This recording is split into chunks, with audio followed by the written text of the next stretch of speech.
You know, folks, it's ideology. John Bolton, who's the proposed nominee to the United Nations, brilliant thinker, has written an op-ed in the Wall Street Journal today about the whole concept of nation building, the whole concept of ideology. And what he was saying is we've got to understand the ideology. We're fighting a religious ideology. And those who don't understand it or bypassing it think it's just a some religion are just missing the point. You see, these people train little children to be martyrs. Little kids, 4, 5, 6, 7, 8, 9, 10 years old, are being trained to go and blow themselves up. That's what they do. And we have to understand what we're dealing with. It is an ideology, and we've got to match it and beat it. It's not just a military thing, it's an ideological battle. Well, in Turkey, it was supposed to be a joyous occasion. It was a wedding celebration. And then a child bomber from ISIS blew himself up. And in the process, he killed more than 50 people at that wedding. Well, that attack in Turkey has focused new attention on how Islamic terrorists use children to carry out their vicious attacks. Dale Hurd has the story. It was probably a wedding like this one when the blast occurred. More than 50 are dead, 70 wounded. More than a dozen are in critical condition. It's the deadliest terror attack in Turkey this year. Turkey's president is blaming ISIS and a suicide bomber as young as 12 for the attack. Earlier this year, the Voice of America reported an Iraqi Kurdish commander saying ISIS has 2 or 3 training centers in Mosul, Iraq, where children as young as 8 are being taught to carry out suicide attacks. And after the wedding attack in Turkey, reports that Iraqi authorities foiled a similar attempt using a boy as young as 12, who burst into tears when police approached him. According to UNICEF, in northern Nigeria, the Islamic terror group Boko Haram has increased the number of child bombers used in attacks from 4 to 44. 75% were girls, many of them kidnapped. At ISIS-run schools, the group has been indoctrinating children in the use of extreme violence. Videos show small boys beheading victims. In Turkey, still reeling from a deadly attack on its largest airport and a failed coup, anger at Turkey's president during funerals of the victims, with crowds chanting "Erdogan killer." Recep Tayyip Erdogan's strongman image has been tarnished by his inability to keep Turkey safe. At a press conference, Erdogan was again trying to shift the focus to his nemesis, Turkish cleric Gulen, who he wants extradited from the United States. But that's not going to wash with most Turks, who feel their nation has become very unsafe. Dale Hurd, CBN News. Thanks, Dale. I want to point out again that, you read Revelation, the 7 churches of Asia. It's all Turkey. Every one of them was located in what's now Turkey. And Turkey is a key center. But to think that a little child, that they start training at 5, 6, 7, 8, 9, 10, 11 years old, teaching them to blow up. And those leaders, by the way, the leaders aren't blowing up. Baghdadi, the head of ISIS, he's not blowing himself up. He's not going to be a suicide bomber. He's got better sense. So he'll take little children and let them blow themselves up in a great fireball. 50 people suffering and dying because of that crazy ideology. And don't let anybody anywhere tell you it's the religion of peace. One more time, what does it mean? What does Islam mean? It does not mean peace. Salam means peace. Islam means submission. Submission, not peace. Well, here at home, Donald Trump is telling Republicans that they have to make a much stronger effort to reach out to minority groups. And that's an interesting play. It's overdue. John Jessup has that story. Thanks, Pat. Trump issued that call over the weekend in the key swing state of Virginia, saying he fully recognizes Republicans have to do a better job of reaching out to the African-American community. He also noted that the GOP is the party of Abraham Lincoln and that he wants it to be the home of the African-American voter once again. Trump also met with his new National Hispanic Advisory Council over the weekend. Polls show him trailing Hillary Clinton significantly among minority voters. Trump also traveled to Louisiana to see firsthand the damage caused by the historic flooding in that state. The governor of Louisiana praised Trump's visit, telling CNN that it was helpful because it shined a spotlight on the dire situation there. Operation Blessing is still on the scene in Louisiana, working to help victims recover from what's been described as the worst natural disaster since Hurricane Sandy. OB has served more than 3,500 hot meals and delivered 2 truckloads of food to Bethany Church and Christian Life Fellowship in Baton Rouge. Operation Blessing volunteers are also helping victims clean out their homes. I still haven't cried yet. It hasn't hit me that this is mine. I can't say thank you enough to them. And I don't know, my husband mentioned the other day, he said the next time there's a disaster, we have to join them. We have to do what we can to give back, because we can't pay this back. It's just incredible what's been done for us. Operation Blessing has been rallying volunteers at the Healing Place Church in Denham Springs. You can find out how to help by visiting its website, ob.org. Pat? I heard one report, and I don't know how accurate it was, that they may be looking for more rain down there. The suffering, they said if they'd called this thing a hurricane, they would have had more mobilization, but it hadn't been a hurricane, but it has the effects of a hurricane. It's an unprecedented flooding. And those people are suffering dire consequences. So we were there, Operation Blessing is there, and I think the president may be leaving Martha's Vineyard golfing to fly down and take a look. I don't know how much look he's going to take, but one of those presidential motorcades has more damage than it does good. But if you flew in a helicopter and looked around, which is what I did a few years ago with Katrina, you can learn a tremendous amount if you fly a helicopter, land someplace, look, and go someplace else, rather than having a big motorcade. But we'll see what happens down there. But I think Trump played it smart, and he got the headlines. John? Pat, South Korea and the United States began their annual military drills today, despite North Korea's threat of a preemptive nuclear strike. The drills come as the U.S. plans to deploy a new missile defense system in South Korea next year. China has already voiced concerns, and North Korea suggests it's an act of war.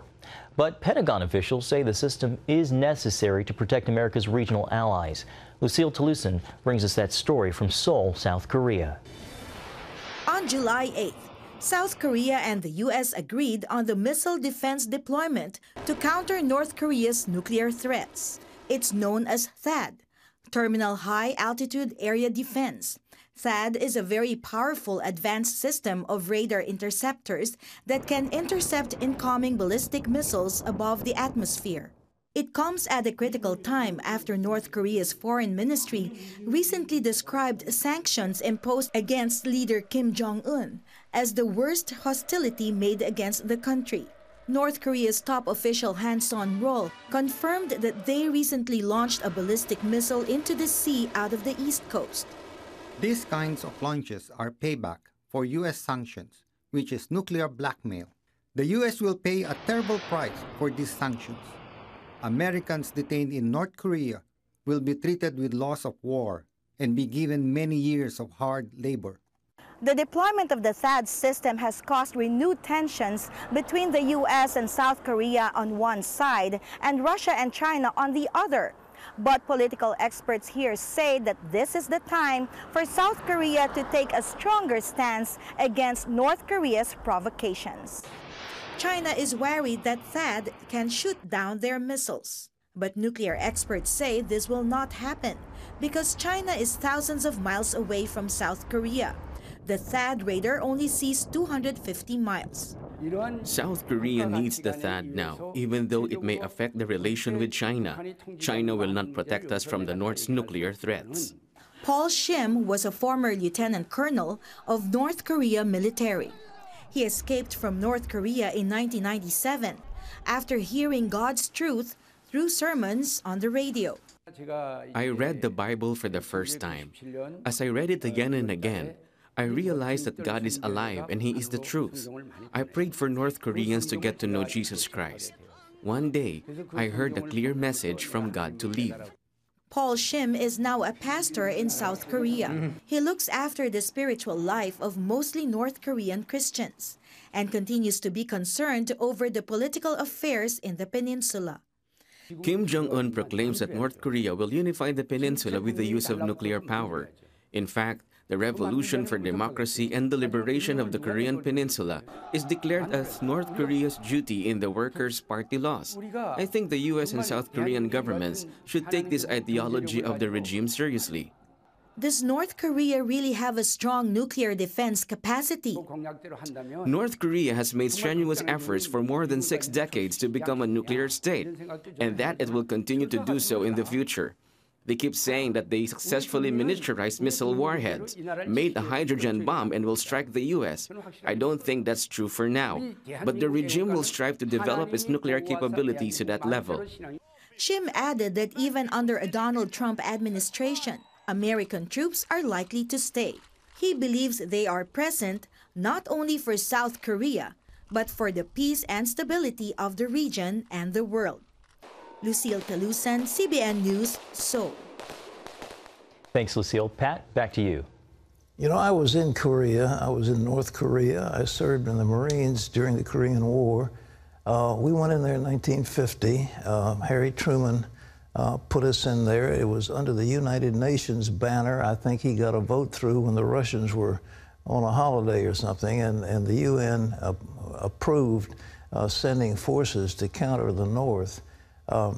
Who was the leader of these people in North Korea? It was a lieutenant colonel that was put in power by the Russians. And suddenly they've made a god out of him. They literally worship him as a god. And now his grandson, Kim Jong-un, is running that place. And he, as one congressman said very wisely, it's like a crime family in charge of a nation. And that's what it is. And the suffering has been untold. But if they're making noises about nuclear bombs and missiles to shoot to the United States of America, we need to take some of that stuff seriously. And the time may come when we've got to put an end to it. We could wipe it out while it's now without too much power.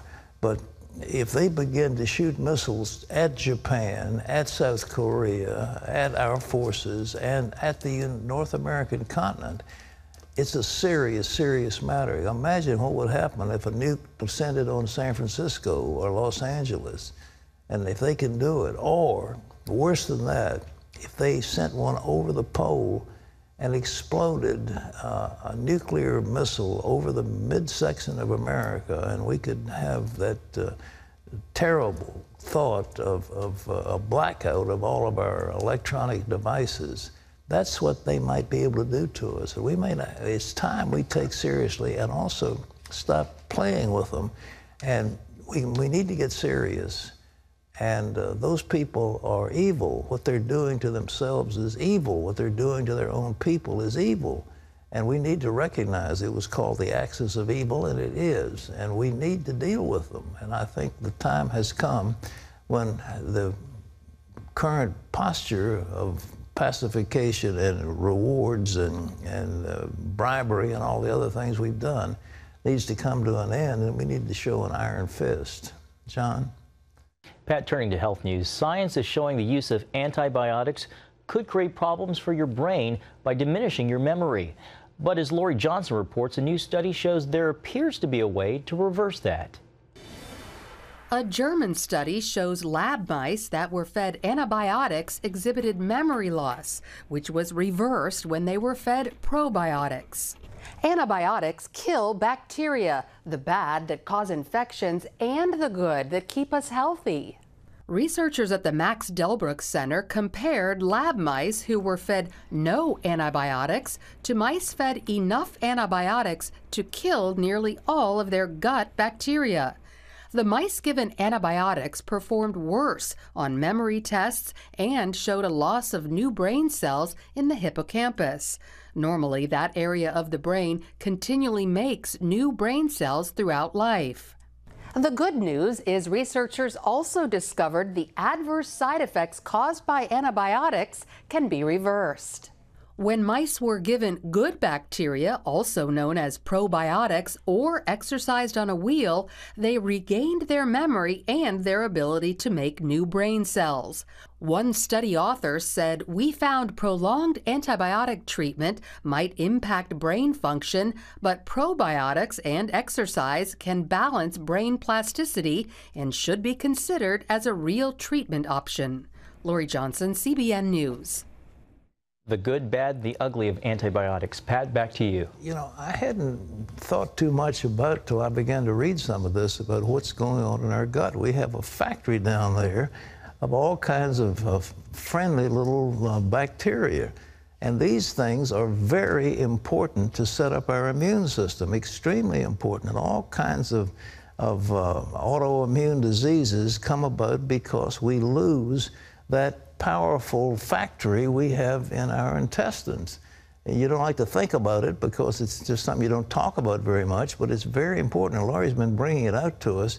But one dose of antibiotics can kill all the flora in your gut and leave you defenseless. And then all of a sudden you start getting other diseases and you say, well, how come I'm getting these other diseases? I just took antibiotics, I should be well. Well, because they have stripped you of your natural defenses. So what Laurie is saying, there's something called prebiotics and also probiotics, and we take them, and it apparently restores the flora that's there and builds up that immune system that's so important to our health. I didn't realize, most people aren't aware of it, and I appreciate Laurie. I want to do some more pieces because this is a vital thing that isn't talked about. You don't talk about that very much. One of the great things is prebiotics and probiotics are available in good nutrition stores. So, I mean, you don't have to have a prescription for it. I mean, it's a wonderful opportunity to make a difference. You know, just that fermented cabbage.